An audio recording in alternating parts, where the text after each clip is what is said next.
Hello students, स्वागत है बेटा आपका एनसीईआरटी इन्फो बाइट्स के नेक्स्ट वीडियो सेक्शन में। हम आज एक इम्पॉर्टेंट कॉन्सेप्ट पर आपको फर्दर डिटेलिंग पर ले जाना चाह रहे हैं। कॉन्सेप्ट का नाम है एम्ब्रियो सैक। सबसे पहले तो मैं आपको बता दूं कि पॉलन ग्रेन जो कि मेल गैमेटोफाइट को रिप्रेजेंट करता है, ये एम्ब्रियो सैक जो है वो मेल फीमेल गैमेटोफाइट है ही, यानी ये रिप्रेजेंट ऑफ फीमेल गैमेटोफाइट को नहीं करता, बल्कि ये खुद फीमेल गैमेटोफाइट है। और इस तरीके से हम इस पर फर्दर डिटेलिंग पर जा सकते हैं।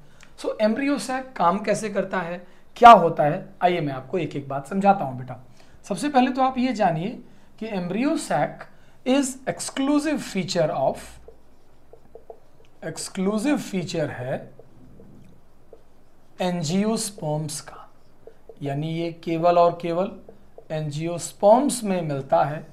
एंजियोस्पर्म्स के पहले के किसी भी प्लांट ग्रुप में आपको एम्ब्रियो सैक नहीं अवेलेबल होगा, यानी वहां पर फीमेल गैमेटोफाइट इस तरीके से डिफाइंड नहीं होता।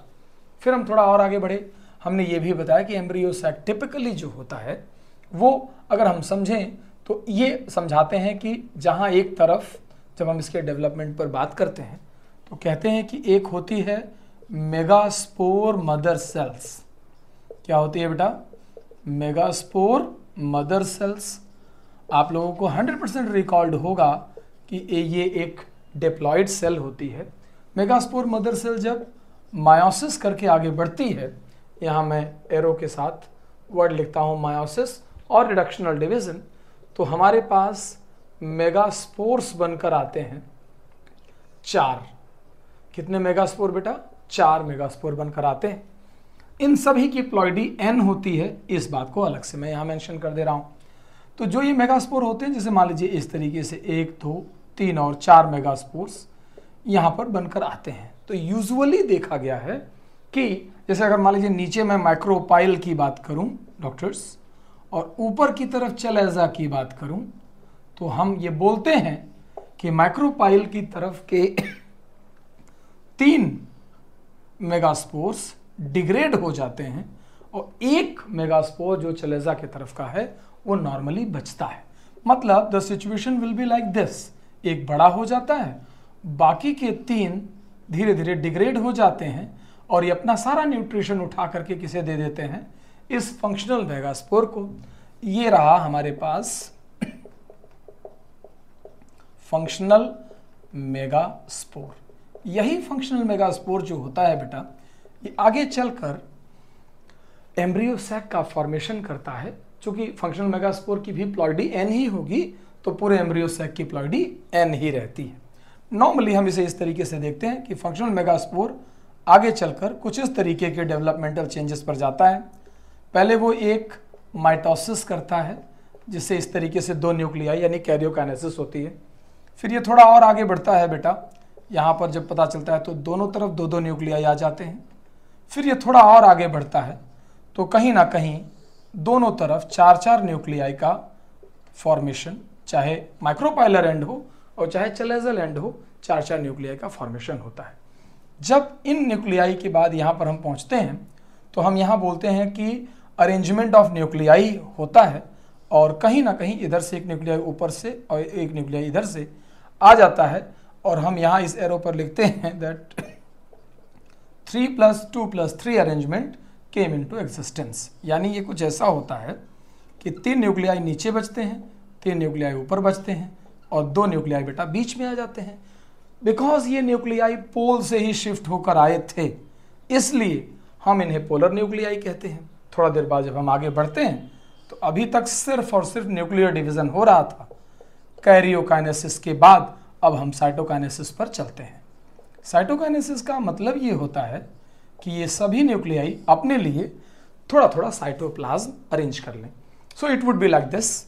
ये बड़ी सी स्ट्रक्चर जो आपके सामने मैं अभी बना रहा हूँ, ये है हमारा एक टिपिकल एम्ब्रियो सैक। जो यहाँ पर नीचे माइक्रोपाइल की तरफ 3 न्यूक्लियाई थे, उन्होंने अपने लिए एक बड़ा साइटोप्लाज्म कलेक्ट कर लिया। तो जो सेंटर वाली सेल थी वो एग कहलाई और इसके दोनों किनारे के स्ट्रक्चर्स आगे चले और ये दोनों सिनर्जिड्स कहलाए। इन्हीं सिनर्जिड्स में आपने पढ़े होंगे filiform apparatus finger like structures होती हैं जो यहाँ पर चलती रहीं। बीच के दो न्यूक्लियाई यहाँ पास पास रहे लेकिन फ्यूज नहीं हुए, और ऊपर के इन तीनों न्यूक्लियाई ने बेटा थोड़ा थोड़ा साइटोप्लाज्म कैरी करके एंटीपोडल्स का फॉर्मेशन किया। बीच की ये सेल सबसे बड़ी सेल है, लेकिन इसके पास साइटोप्लाज्म बहुत कम बचा। इस वजह से इस सेल में आपको यहाँ पर एक बड़ा वैक्यूल दिखेगा। ये बड़ी सी स्ट्रक्चर वैक्यूल है। ये सेंट्रल सेल है, सेंट्रल सेल जिसके अंदर आपको दो न्यूक्लियाई मिलेंगे। ये तीनों एंटीपोडल्स हैं जो अपोजिट एंड पर हैं, इनका कोई सिग्निफिकेंस फंक्शन अननोन है हमारे पास। ये रहा एग जिसे हम फीमेल गैमीट कहते हैं, and that is why it is called as gametophyte और फीमेल गैमेटोफाइट। ये एग हो गया। ये दोनों स्ट्रक्चर्स सिनर्जिड कहलाए, सिनर्जिड्स या हेल्पर सेल, असिस्टेंट सेल कहते हैं। और इन तीनों सेल्स को कलेक्टिवली मिलाकर हम एग एपैरेटस बोलते हैं। What we will call it as egg apparatus. कई बार मैं स्टूडेंट्स को देखता हूं, अगर मैं उनसे पूछता हूं कि एग एपैरेटस कितने सेल्स का और कितने न्यूक्लियाई का होता है, तो बच्चे गलती से पूरे एम्ब्रियो सैक का स्ट्रक्चर बता देते हैं। अगर मैं आपसे पूछता हूं कि एम्ब्रियो सैक किस स्ट्रक्चर का है, तो आपको बोलना होगा कि ये 7 सेल्ड 8 न्यूक्लिएट है। क्या है डॉक्टर्स? 7 sailed 8 nucleate. आप एनसीईआरटी में ध्यान देंगे तो एनसीईआरटी में और ज्यादा स्पेसिफिक लिखा है। पहले 8 न्यूक्लिएट लिखा है, फिर 7 सेल्ड लिखा है। यानी पहले 8 न्यूक्लियाई बने, बाद में 7 सेल्स बनी। बिकॉज आप देख रहे होंगे कि सेंट्रल सेल में 2 न्यूक्लियाई हैं, तो सेल तो 7 ही हैं, लेकिन न्यूक्लियाई कितने हैं? 8। लेकिन अगर कोई आपको एग एपैरेटस पूछता है तो यहाँ पर 3 सेल्ड 3 न्यूक्लिएट का कॉन्सेप्ट आपको देना पड़ेगा। यानी 3 सेल हैं, 3 न्यूक्लियाई हैं।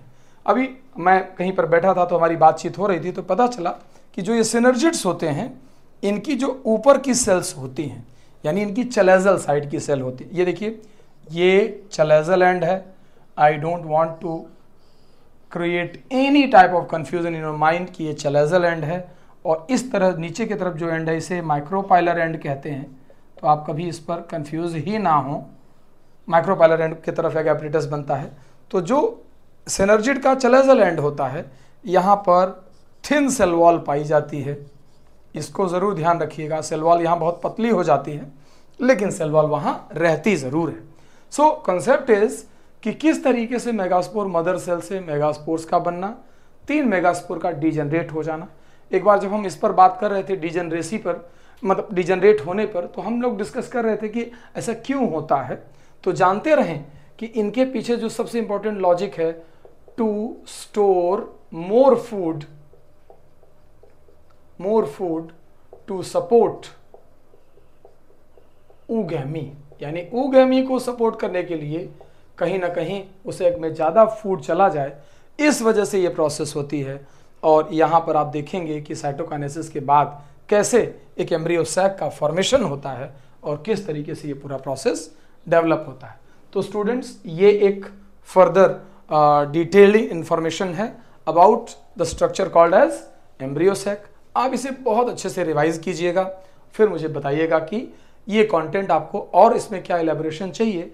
सो इन आवर नेक्स्ट वीडियो हम इससे रिलेटेड, इसकी प्लॉइडी से रिलेटेड कुछ क्वेश्चंस करवाएंगे आपको। प्लीज़ टेक केयर बेटा।